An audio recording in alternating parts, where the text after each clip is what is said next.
I think we're live. Hey everybody, and welcome to our Google Hangout session. It is April 28th. It's 9 a.m. here on the East Coast.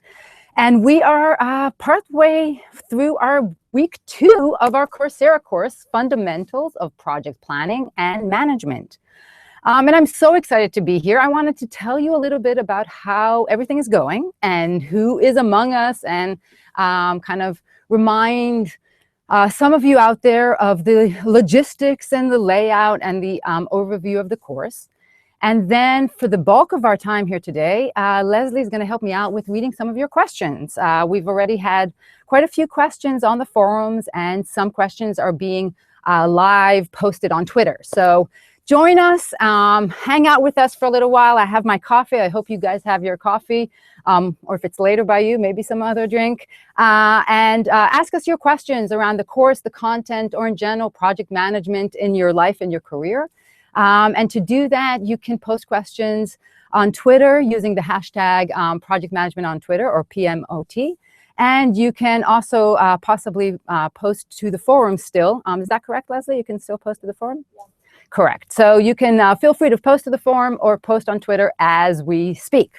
So here is where we are now. We started week 2 yesterday, and that was an exciting moment. New set of videos were launched. We have over 32,000 people registered and enrolled, and thousands are visiting the videos and taking part in the quizzes and participating in the forums. There are 196 countries represented. A cool view of the people who are participating in our course is on our student map. I'm not sure you've had an opportunity to look at it, but if you click on Student Map, which is part of our menu on the left-hand side of the course page, you can see this wonderful visual of all the individuals that have signed in already and pinned themselves on the map. And if you haven't done so, please do, so we know that you're out there, from Hawaii, from Australia, from South America, North America, all the way in North Canada, many from the Middle East, all over Africa, Europe, and so on. It's really exciting to hear and to read about all of the stories that you have to tell, your background, and the reason that you've joined the course. And so as a follow-on to encouraging you to post your pin on the map, I also encourage you to look through the thread that started around introductions. If you recall, I started a thread as we kicked off the course last week associated with who I am and why I'm here. And I'm so excited that so many folks joined that conversation and posted a little bit of a blurb about who they are and why they joined the course. And I encourage you, if you haven't read through it, read through it. I think you'll be excited to see to read the different stories and to see the variety of individuals that we have in our course. So a few more announcements from me. As you've noticed, we have cases. We have some cases that I've been posting. Last week, there were 2 videos of Heathrow Terminal 5 and the production of the movie Boyhood. And there was also a case that you all read around healthcare.gov. The questions that I posted and some questions that you posted have been a great source of inspiration for a rich conversation. I'm so thankful for those of you who have taken time to answer the questions or to answer each other and to create a dialogue, actually. I found those real-life examples fascinating, and they help bring the concepts that the videos talk about to life. So if you haven't done so, check out the forums, read the answers, read the dialogue that is taking place, follow up on the videos themselves, and also I encourage you to post your own cases. If you hear or read or learn of a project, or you have some information that you think we will learn from, a story of a project that was either successful or unsuccessful, feel free to post it in our forums and share it with us, and we can create a conversation around it and learn from others' experiences. The other part of our course after the videos, so we have the forums and the cases, we have our videos that you've been watching. We also have our quizzes, which are helpful in ensuring that we've learned some key lessons or reminding us some concepts that were covered through the lectures. Thank you again for those of you who are taking the quizzes and trying your best. And in some cases, when there are some technical issues with a new quiz that is launched. Thank you for those of you who are very quick in alerting us and keeping us involved and giving us feedback on how you receive the quizzes on your side. Every week we have a new quiz being released.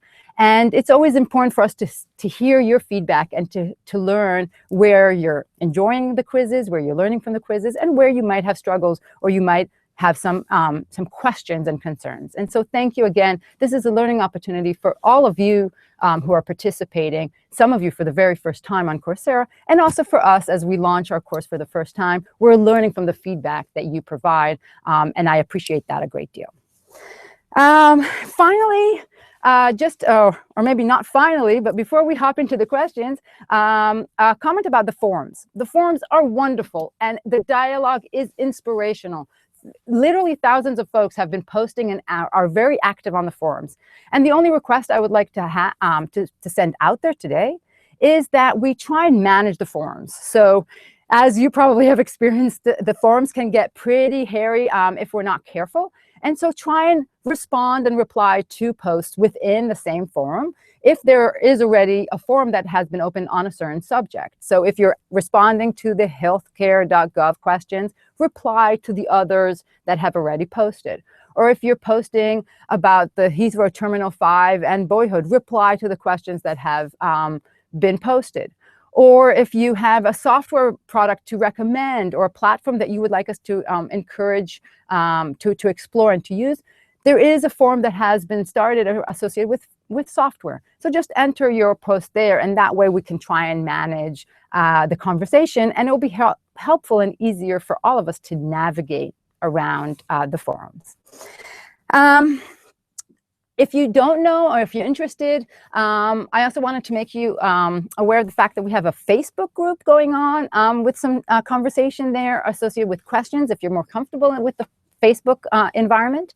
There's also a LinkedIn group that's going on, and a conversation that takes place around concepts that come out of the course related to project planning and project management. So join either of those groups if you use those platforms and you find them convenient.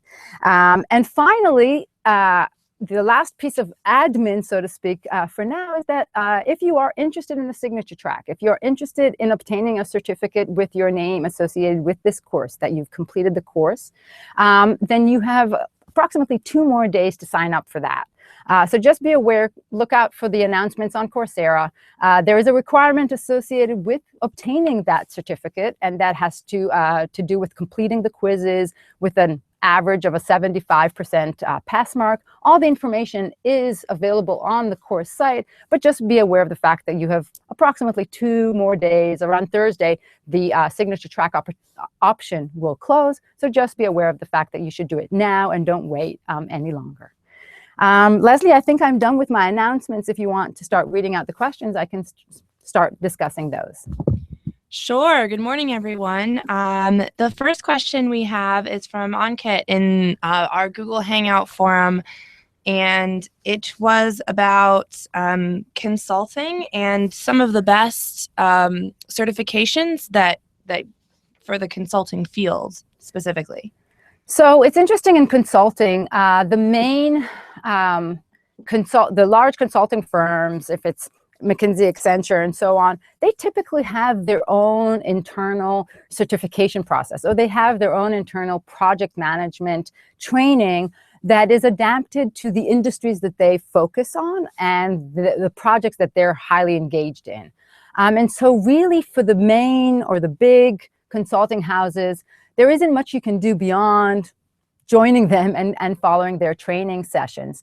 The PMI, the Project Management Institute, is probably the largest association in the field that rewards a certification, and probably the most popular one, common one, and the largest one around the world, and is recognized by most organizations that deal with project management. So if you had to focus, definitely the PMI and the PMP certification that they provide is the way to go. Different industries might have certifications going on, but I would really focus on studying the PMI website and learning their process before you dive into something too detailed. The PMI also provides certification around Agile project management. I've been getting some questions around Agile, and there are more consultancy firms or more outlets where you can get a Scrum Master certification.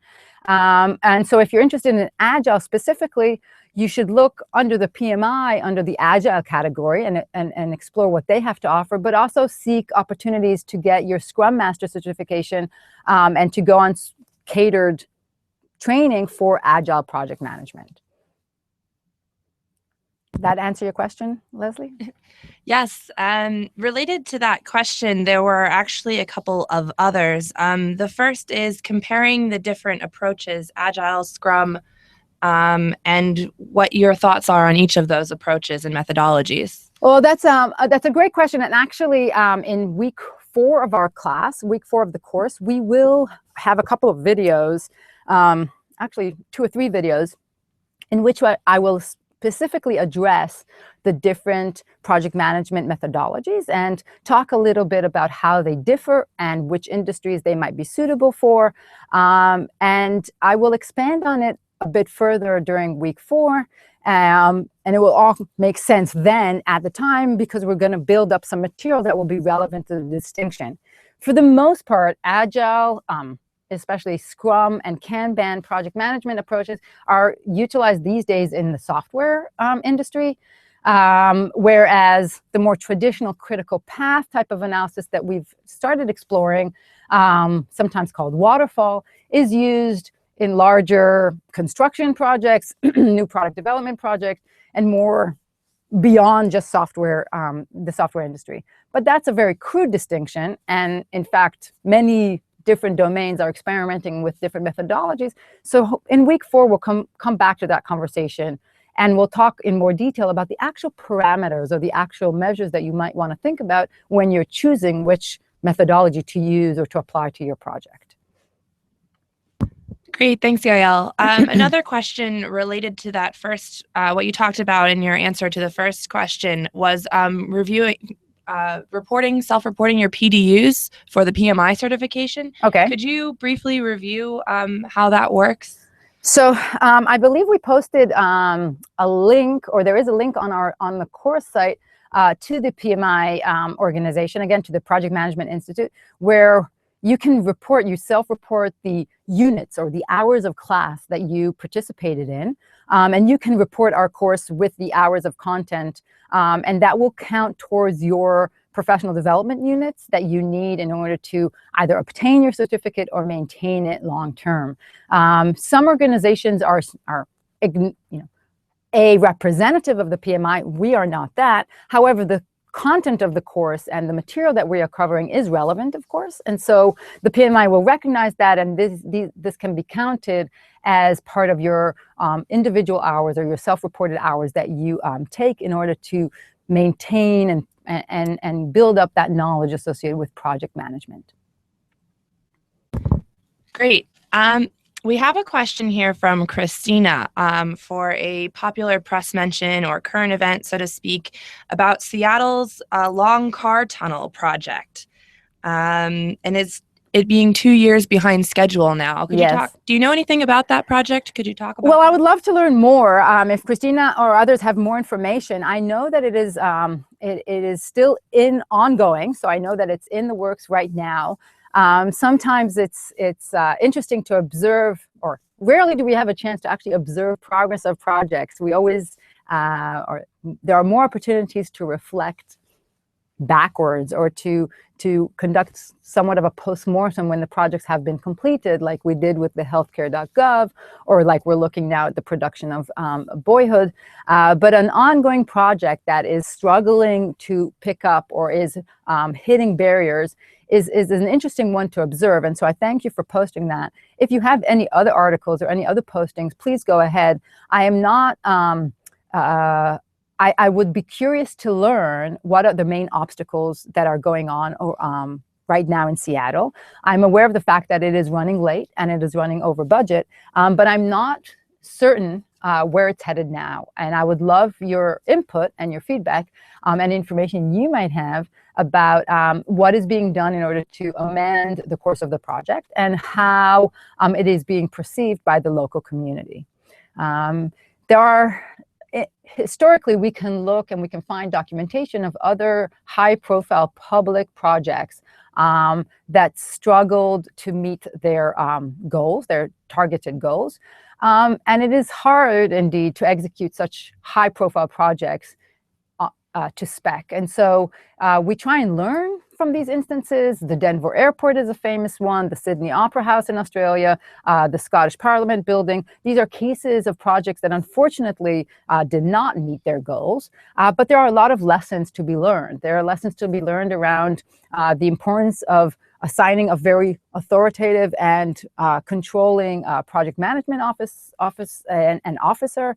There are lessons to be learned around the involvement of the stakeholders and the backup by the citizens, by the municipality, and by those who represent the government and the source of funding. And there are also many lessons to be learned around the actual technical implementation of a project and the degree of complexity that was either anticipated or not anticipated, and what kind of backup plans were put in place. And so I'm curious if those types of aspects come into play with the Seattle project, and maybe we can do some research and have a dialogue on the forums around that specific instance. All right, we have another question here from someone who's just entering the field of project management. Okay. Adewale on Twitter is asking, they have no experience other than an MBA degree. What kind of advice can you give for someone like that? And which certification do you think would be best? Well, I wouldn't rush necessarily to get a certification. The certifications are important, and in some industries they are more important than not. But I think that having some appreciation for the role, or the appreciation for why it is important to think about projects consciously and how they inform the larger organization and the strategic direction of that organization is crucial. So we know a lot about, or we spend the first week of our course talking about projects and their objectives. And we talked about the goals that we might set and how we need to identify trade-offs. Speaking and learning and embracing that language of trade-offs and recognizing that a project within an organization is constantly going to have to deal with trade-offs. When do we spend more money to speed up time? When do we give up some scope in order to meet our deadline? To understand the implications of those trade-offs and to be able to communicate those trade-offs to the team that you're working with and to the leadership is a fundamental and a rare skill that good project managers obtain. And so the strategic perspective, what I like to think about, the strategic concepts around project management is a rare gift, or it's a piece of knowledge that I think you should celebrate and practice talking about and thinking about consciously, because that gives you that separates you from individuals who are working on the project itself. That gives you a key role to connect the leadership of the organization with the projects and with the execution level of the organization. And that's really what we would be looking for in a good project manager. And so having the background and the certification and knowing how to calculate the critical path or how to talk about it is important. And it's why we're building those fundamental technical skills, but really having more of a strategic perspective and understanding how crucial efficient execution of projects can be to an organization, and where it slots into the broader organizational perspective will really elevate you and separate you from people around you. And that's the first place where I would spend my time. Once you know more about the organization and the industry that you're in, then you can spend time thinking about certifications. Large construction companies, again, or government, federal projects in the US or even abroad, they might require a certain certification. Non-profit organizations, they might expect you to deliver in a certain direction. And so really depends on what industry you're operating in. And so I would wait with the actual studying for certifications per se. I would practice a more strategic insight associated with running projects. Thanks, Yael. I think some of the things you just said probably apply in this case too, but we have a question from Gregory in the forums about advice for somebody trying to move into a project manager position within an organization that they're already working for. Do you have any other advice for someone in that position? Yeah, you're right. Some of what I just said, I think applies. Another tip that I would give is perhaps to seek out experienced project managers in the organization, and especially successful ones, and try and shadow them or learn from them. And even ones who were involved in projects that were not necessarily successful, encourage them to talk about it, or encourage and seek opportunities to read some postmortems in your company, to know where were the main difficulties and what caused a certain project not to succeed. What were the celebrated projects and what were the key factors that allowed those projects to be so successful? I think if you give yourself some time to watch and observe and shadow those around you, even in your current role, before you're trying to move up, that experience and that insight might be valuable for you when you're first running your project. In a similar way, once you are awarded that position, and hopefully you will be given that chance fairly soon, try and find allies, find mentors who have either experience, who have done your job before, or even reach out to folks who are working on your project and create a good communication route. Create a forum that is safe, that allows you to share concerns and doubts, or to seek feedback from the field and from the people who are executing the project for you. Because one of the key factors that we don't stress enough, and I know that it is not stressed enough, even in the videos that I've made so far, is that communication in the organization, the communication in the project, between the project managers and those who are working on the tasks, between the project managers and those who he reports to, and between the project managers and any external parties, is the most crucial part of executing the project. And without that communication, you're really handicapping yourself and not allowing yourself to absorb as much as possible. And so to the degree that you can find individuals above, maybe even in parallel to you and within your team, that can strengthen that communication route, I would advise you to do so. Okay, we have a question here from Karthik about the diagram, the 4 bases diagram, and determining project success or failure. The student is asking, how can you better use the diagram to determine success or failure, or how does scope, budget, and time play into determining the project's success? Okay, so I'll separate my answer to 2 parts. Okay, first, the 4 dimensions, or the diamond model that we're talking about. The idea there is that if you are thoughtful around your project and identify, for instance, how novel is the technology that you're going to require throughout the execution of the project? How novel is the technology that you're either aiming to develop yourself or that you lean on and depend for the successful execution of the project?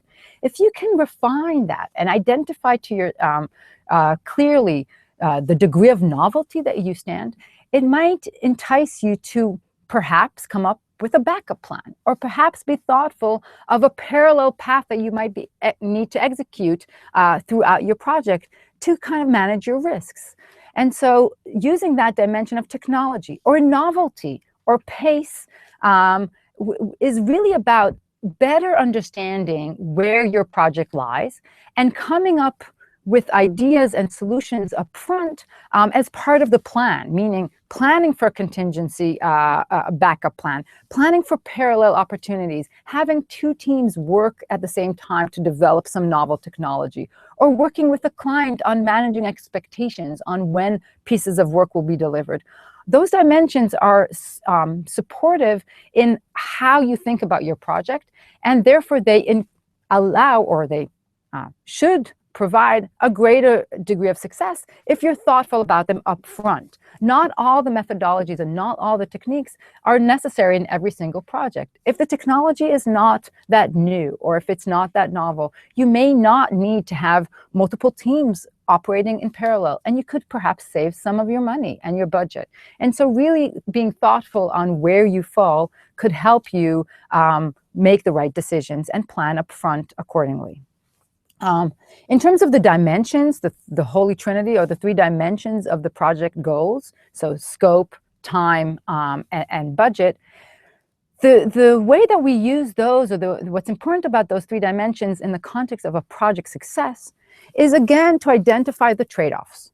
If you enter a project and you start a project and you haven't been clear to yourself and to those around you on what is your scope, when do you expect to finish, what is your budget that you have available for this project? If you haven't gone through the exercise of really defining those three dimensions, then you're going to be working in some kind of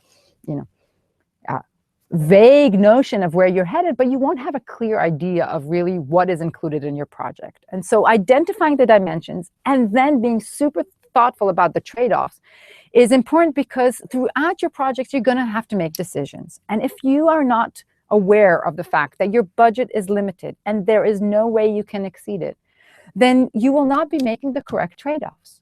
Or for instance, if you're not aware of the fact that you have a deadline that has extreme implications and you must meet and you are constrained by that deadline, then you might be letting activities slack or maybe saving money, but actually you'll be sacrificing your chance of meeting that deadline.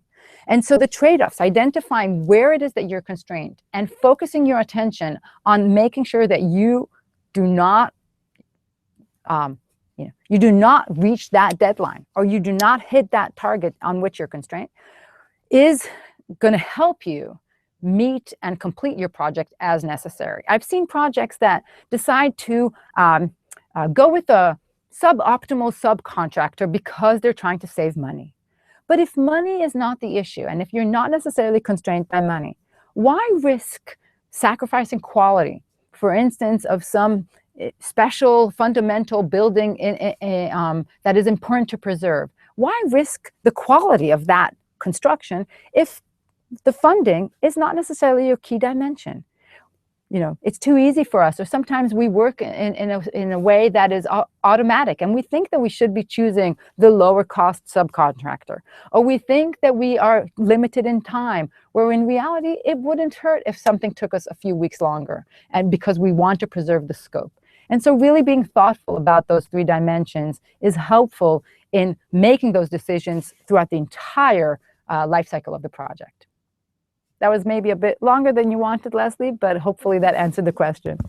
Hopefully. So we had a couple questions about specific industries, the first being the construction industry and the second being nonprofits. Could you talk a little bit about the different approaches that might be more suited to those two industries specifically, and then any certifications within those industries that you think are important? Yes, so I think that great questions. Each industry has its own challenges, and as we're as we progress through week 4, we'll talk a little bit about, for instance, what distinguishes pharmaceuticals and software development from perhaps banking or utilities. And so yes, different industries have their own characteristic. Construction industry is a very well-established, or project management within the construction industry is a very established field. Projects have been planned out and executed with great degree of success in that area. And in fact, there are some software tools and organizations that specialize and can give you more specific tools and techniques in those domains. And so, for instance, in the construction industry, I would encourage you to check out Oracle's Primavera. If you go onto Oracle's website and you Google Primavera, you'll see that they have manuals and instruction and really catered information for those in the construction industry. And many large construction companies use those tools. And so I would I would point you in that direction. Specifically, the nature of the projects in construction are, of course, different from projects in pharmaceutical. The uncertainty is different. The uncertainty in construction has to do more with, for instance, the weather or outside conditions, less around the development of the building itself or the bridge or whatever the construction is that you're focused on. In the pharmaceutical world, or for instance, the software development world, there we talk a lot more about uncertainty, ambiguity, and many opportunities to maybe actually kill a project or actually move on to something else if something isn't looking as positive as it did up front. And this notion of options along the way implies a whole set of tools and working in a different way with our projects. And so, yes, focus on a sub area, and there is information out there for you. Again, the construction folks, I would point you to the Oracle website and reading up there. Nonprofit is another ballgame. In the nonprofit world, really, the cost is going to be a major component, mainly because we are typically limited in the cost that we have available to us for executing the project. And the management of our stakeholders is super important in that field. And so my emphasis to those of you who are operating in the domain of nonprofits is to focus on managing your stakeholders and diving in deeper into the component of cost estimation and how do we plan the costs associated with our project. And we can share ideas and links on the forums to specific articles and materials that are relevant to that industry. Thanks, Yael. There's another question here about project management for startup organizations. Okay. Do you have advice for the startup folks out there? Well, it depends in what startup world you're operating. Startup is quite broad. If you're in technology, again, you're going to find yourself hearing the buzzwords around agile, okay? The agile mentality, the agile philosophy, and you might even hear the specifics of Scrum, project management, or Kanban. If you're not in the technology domain, then some of the tools that we're introducing throughout the course, the critical path method, can be applied and can be relevant, highly relevant, to entrepreneurs or to folks working in startups. It really depends, again, on the specifics of what your startup is aiming to do.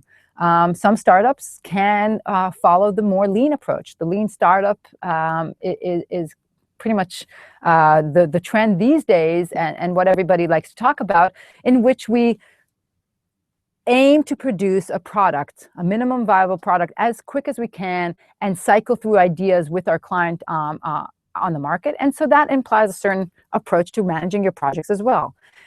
So really, if you are in an environment where you have the ability to be lean in your execution and to not invest a lot of capital, then you would probably follow those principles, anything to do with agile and with the lean startup approach.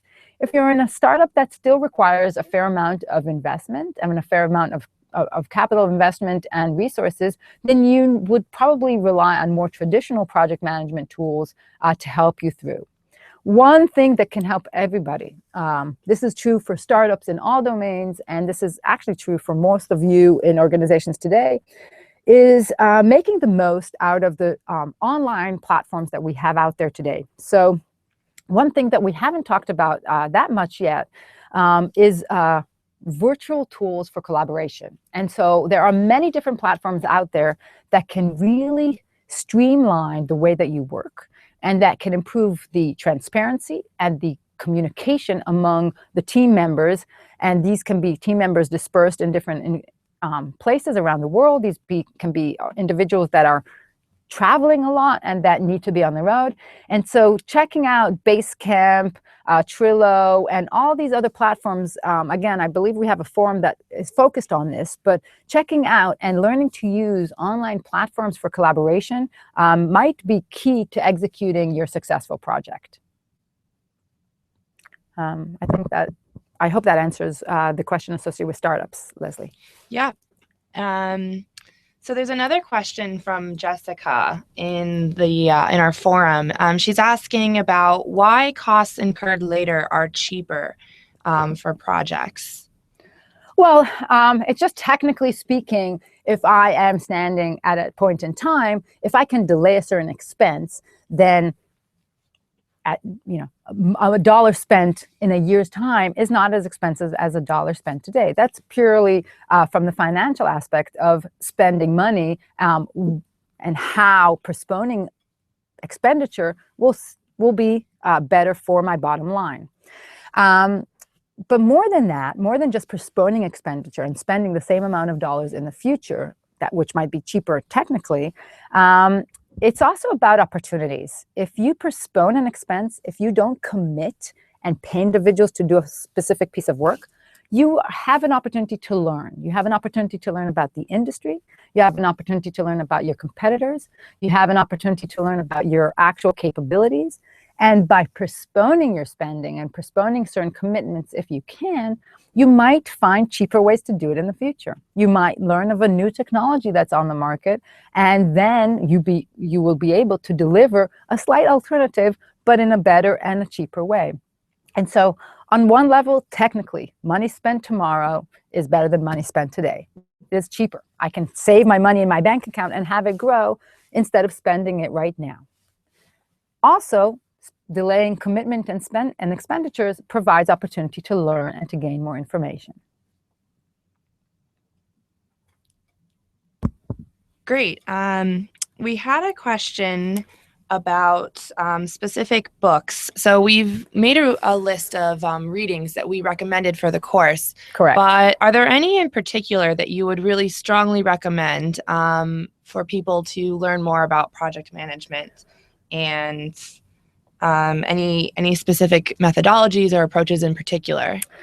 Well, again, there are key books in subdomains. And so if I were to recommend something for the Agile literature, I might focus on one specific book. And again, maybe the best way, Leslie, maybe you can tell me, is the best way for me to share links online or for individuals to share links? I can make recommendations, but I feel like it's better if we see them on Amazon, for instance. So there are specific books that are better for specific industries and for specific project management methodologies. There were 2 readings that we proposed in the welcome email. The Harvard Business School Manual, Project Management Manual, and Bert Dureich's article in the Financial Times.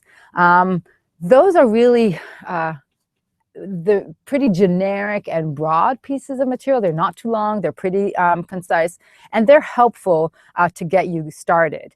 If you really want to dive into a specific area and buy a book, then maybe share with me the industry that you're looking at, and I can post the recommended book for you. These days, a lot of information is online. So the PMI and many, and the Scrum Master Society or organizations around the Agile Manifesto and the Agile Alliance, they post online manuals that are really up to date. They're constantly updated. They're relevant and they stay relevant. And so if you can find free material online, I would encourage you to do that, or even purchase an ebook online. Those books get maintained better. But I'll post a few other recent publications that I think might be helpful in specific industries.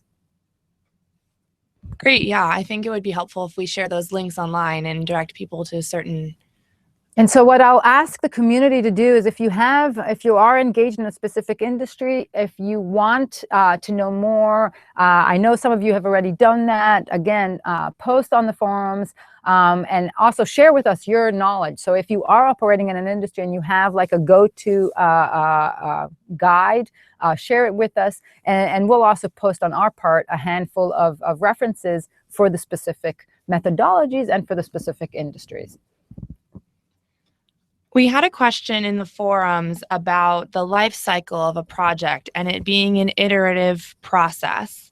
Going back when we face unexpected uncertainties, could you talk a little bit more about that process? Yes, I can.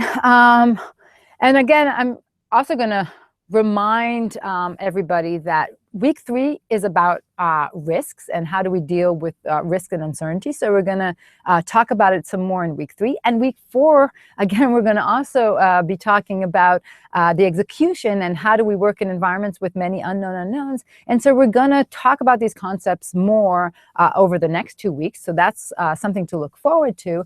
But of course, the life cycle of a project is going to be more or less iterative depending on the type of project that you are executing. In some cases, the iteration is going to be between the planning and the execution and refining that. In some cases, once you started executing, you're out there, you're gone, and you aren't going to iterate that much. For instance, if you're planning a wedding and you're executing the wedding itself and the day itself, there isn't that much iteration that's going to take place because it is going to evolve over time and you are going to execute and get married. In some domains, it is all about the iteration. And for instance, again, at the extreme, in the Kanban environment or in a Scrum environment, that is what the team does. They are constantly iterating and going back to the drawing table and thinking about the scope from day one. What is going to be included in a project? And the iteration is all the way to the definition level where we go back and say, okay, what is the scope? What are the features of our product that we are developing? And so the iteration can take many different facets. It could be within the execution, just iterating, for instance, testing and coding. It could be within the planning, and it could be within the definition. And so depending on the type of project you're in and depending on the degree of uncertainty and ambiguity that you face, both internally and from a market perspective, that would determine how the iteration takes place. So we have one more question here, and then I think we'll wrap up for the morning, if that's okay with you, Yael. Sure. This question is from Daniel, and it is, if you had to hire a project manager for your project, Yael, okay, what questions would you ask him or her in the interview? Whew, that's a good place to, that's a good kind of final question. So I think personally, and this is just me personally, I would not be asking too many technical questions. I might ask a few to know that the individual knows the lingo and understands the difference between the different aspects of a project. What is a critical path, or how do they think about approaching a plan of a project? But I would really try and ask and find out more about what that individual is passionate about. Being a project manager is a multifaceted role. Individuals have to be good at planning. They have to be organized. They have to be good at communicating with individuals. They have to have some degree of resourcefulness and creativity. And they need to be passionate. They need to have a drive, in my mind, to see things through. Because it can be quite a ride. It can be quite a turbulent ride. And there's always going to be some last moment change, and they're going to have to think on their feet and take it in their stride. And so I would like to see that spark or that passion from the individual and to understand why they're thinking of entering a project management role. What do they hope to get? Where is their satisfaction going to come from? And to listen carefully and to make sure that that individual really is aware of what they're walking into, because it is going to be a pretty challenging role. It's one of those roles where if things go right, they're not always going to get the credit. If things go wrong, many people might look at them. And so they have to walk into that situation with that awareness to say, I am here to serve the greater good. I am here to see these creations, these unique opportunities come to life. Each project is a new baby of its own. And if you get satisfaction from that process and you can satisfy your need for success by seeing these things through, and that's where you get your happiness and your joy, I think that would make you a happier and a more successful project manager. So that's what I would ask them about, their passion and why they're wanting to serve in this role. Is there anything else, Yael, that you wanted to talk about this morning, or is that that all we have? I think this is great. I really appreciate the great questions. As you see, there's a lot of specific technical information that is desired, and individuals really want to kind of dive into a specific domain. But there's also big picture questions that are being asked, and that's all great. Hopefully, we've answered some of them today. I once again want to thank everybody for the participation.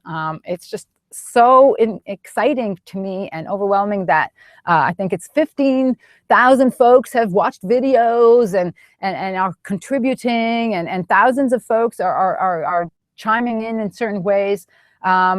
Keep it up, keep the momentum going, help each other out. I saw that there was a dialogue around the critical path and refining our understanding of how it's calculated and what are the technical terms. And that's great that we provide that support for each other. There are individuals from different locations who are also trying to talk in these terms in English and learn the terminology in a different language. And there are folks who are chiming in and helping them gain that knowledge and refining the way that they talk about projects in a foreign language. And so thank you for all of you who are either asking the questions, answering them, or just alerting us to issues. Keep it up. We're in week 2 of 4 weeks, and I'm enjoying the ride so far, and I hope you are too. We have another Google Hangout session scheduled, I believe, for the 14th of May, so watch this space. And in the meantime, go out there and manage excellent projects. Thank you, everybody. Thanks for joining, everyone. Bye. Bye.